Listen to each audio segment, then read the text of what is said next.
Dito na tayo sa area kung saan isasubmit yung ibon dito sa Wandok kay Sir Idol Russell Baldago. Hirap makarating. Nasa gilid pa sila pala ng Bangin Creek. Ayan ang idol.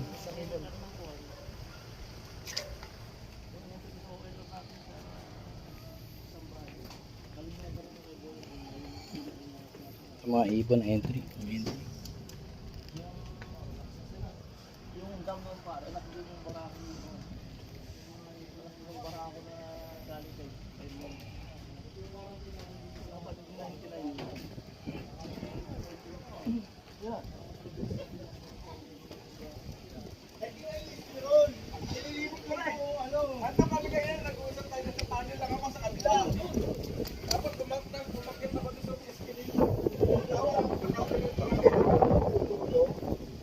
Ito yung area oh. Napakaganda oh.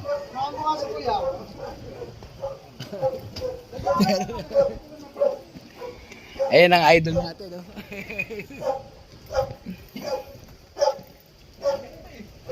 Dito na tayo sa sa loob ni Sir Idol Russell. Yun lang muna.